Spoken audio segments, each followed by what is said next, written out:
A very good morning, friends. Today we will discuss about a cholesterol. Coming to the some chemistry part of cholesterol, it is a derived lipid.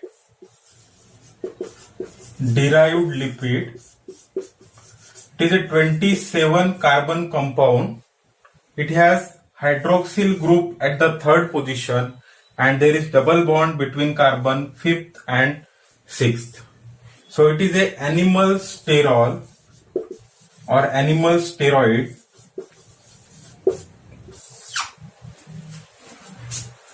It has number of functions in our body. The important one are it is a precursor for bile acids, vitamin D and steroid hormones. It is required for the transport across the plasma membrane. It is a component of plasma membrane. So these are the important functions of cholesterol in our body. It contains cyclopentanoperhydrophenanthrin ring or nucleus.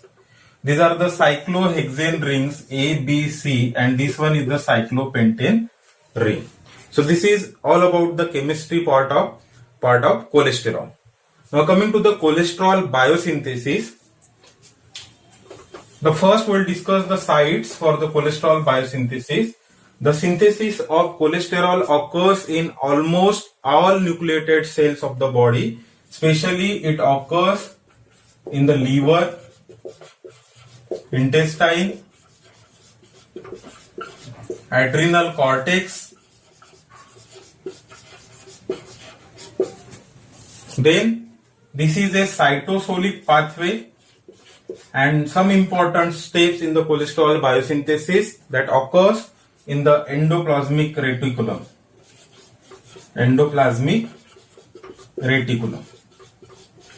Especially the step catalyzed by the HMG-CoA reductase, which is a committed and rate limiting step in the cholesterol biosynthesis.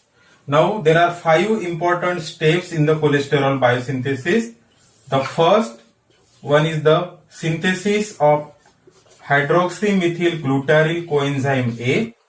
Second, formation of mevalonate. Then third, conversion of this mevalonate into isopentenyl pyrophosphate. Then fourth, this formation of squalene, which is a 30 carbon compound. And last one is the conversion of squalene into cholesterol. So these are the 5 important steps in the synthesis of cholesterol. Now coming to the pathway proper. So the starting material for cholesterol synthesis is acetyl coenzyme A, and it also requires NADPH and ATP. So NADPH, which is required for the cholesterol biosynthesis, it is obtained from HMP shunt. It provides near about 60% of the NADPH which is required for the cholesterol biosynthesis. Now it is started with the 2 molecule of acetyl coenzyme A. This 2 molecule of acetyl coenzyme A condenses in presence of the enzyme thiolase, and there is formation of acetyl coenzyme A. So this is catalyzed by the thiolase.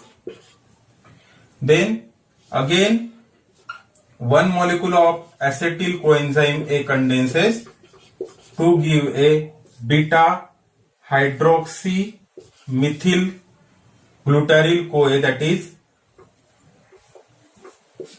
HMG coenzyme A. This is with the help of enzyme, that is HMG coenzyme A synthase. So this is the thiolase, this is HMG CoA synthase. In this reaction there is liberation of coenzyme A. So this is the first step in the cholesterol synthesis, that is synthesis of hydroxymethyl glutaryl coenzyme A. Now the rate limiting step the main step in the cholesterol biosynthesis, which is catalyzed by the HMG coenzyme A reductase. And as it is a reductase reaction, it requires NADPH. So in this reaction, NADPH, it is utilized and it is converted into NADP. So by this reaction, this HMG coenzyme A, it is converted into mevalonate. So this is the second step in the cholesterol synthesis, that is synthesis of mevalonate. Now this mevalonate undergoes 3 kinase reaction. It undergoes phosphorylation and it is converted into 5' phosphomevalonate. The ATP is required for this reaction. This reaction is catalyzed by the kinase. There are 3 successive phosphorylation reactions in which mevalonate is converted into 5' phosphomevalonate, which is converted into 5' pyrophosphomevalonate, and this 5' pyrophosphomevalonate, it is converted into 3-phospho-5 pyrophosphomevalonate. So ATP is required. ATP is required here, and it is catalyzed by the kinase. Now by the decarboxylation reaction, by the decarboxylase, it is converted into isopentenyl pyrophosphate. So this reaction, it is catalyzed by the decarboxylase. There is synthesis of 5 carbon unit, that is isopentenyl pyrophosphate. This is isomerized into, by the isomerase, it is converted into dimethyl allyl pyrophosphate, which is again a 5 carbon unit. This is isomerase. Isomerization reaction, it is converted into dimethyl allyl pyrophosphate. Now there is condensation reaction occurs, by which this dimethyl allyl pyrophosphate, it is condenses with isopentenyl pyrophosphate, which is 5 carbon compound, and it is converted into geranyl pyrophosphate, which is a 10 carbon compound. Now this geranyl pyrophosphate, it is condenses with isopentenyl pyrophosphate and it gives farnesyl pyrophosphate.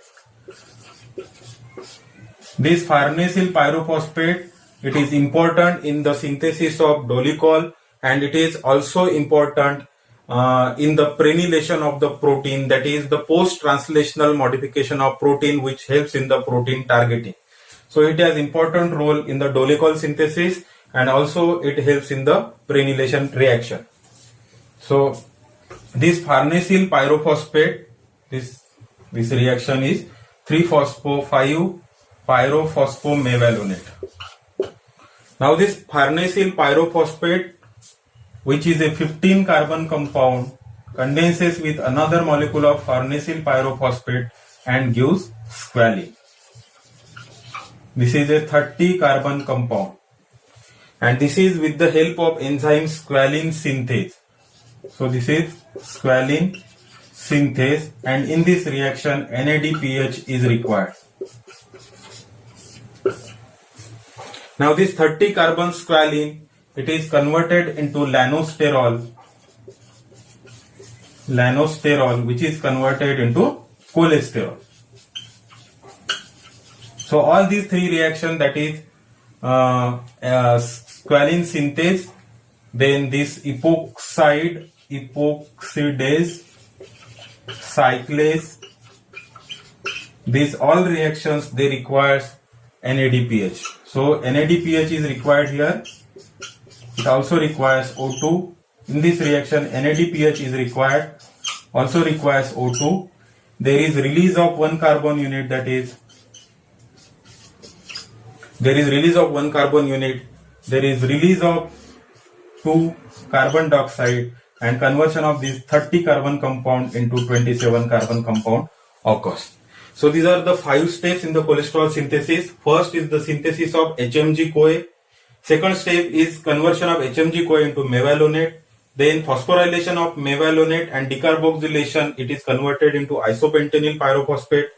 Then condensation reaction, in which this isopentenyl pyrophosphate, it is converted into farnesyl pyrophosphate, which on condensation gives the squalene, that is 30 carbon compound by the squalene synthase. And by the NADPH and O2 dependent reaction, this squalene, through the various steps, it is converted into cholesterol, that is a 27 carbon compound. Now coming to the regulation, the main regulation or main regulatory enzyme of this pathway is the HMG-CoA reductase. This is a rate limiting step and also it is a committed step in this pathway. So this is both rate limiting and committed step. It is rate limiting because it decides the rate of cholesterol synthesis, and second, it is a committed step. This pathway up to this point, it is common in the ketogenesis. But after the formation of mevalonate, there is synthesis of cholesterol. So it is unique step in this pathway. So it is committed and rate limiting reaction. Now it is regulated by 2 states, that is dephosphorylated and phosphorylated state. This enzyme, it is active in the dephosphorylated state, which is with the help of 2 main hormones, that is insulin. Insulin maintains the dephosphorylated state, and thyroxine. Insulin and thyroxine maintain the dephosphorylated state and activates the HMG-CoA reductase, while glucagon inhibits the HMG-CoA reductase. It inhibits, insulin activates. So 2 states, that is dephosphorylated and phosphorylated state, that is another name is covalent modification of enzyme. These are the 2 hormones which are required for the regulation. Then second important point is it is controlled by the feedback regulation. So feedback regulation, it is important. In feedback regulation, this cholesterol decreases the HMG-CoA reductase synthesis by inhibiting the transcription process. So this is at the genetic level. The feedback regulation, it is at the genetic level. There is decrease in the transcription of the gene which is required for the synthesis of HMG-CoA reductase. So this is important in the regulation. So it is by the covalent modification of enzyme with the help of 2 hormones. In the dephosphorylated state, it is active. Phosphorylated state, it is inactive. Insulin favors the dephosphorylated state. And second, by the feedback regulation, by at the genetic level, it decreases the transcription of the gene which is responsible for synthesis of HMG coenzyme A reductase. And dietary cholesterol, it has minimal role. Dietary cholesterol, it has minimal role in the inhibition of cholesterol synthesis. Okay, so these are the 3 important regulatory mechanism in the cholesterol biosynthesis. Now coming to the degradation of cholesterol. In the degradation of cholesterol, it is precursor for 3 important compounds, that is bile acid, then steroid hormone and vitamin D. In the cholesterol degradation, it acts as a precursor for 3 important compounds. The first one is the bile acid, second one is the vitamin D, and third one is the steroid hormone.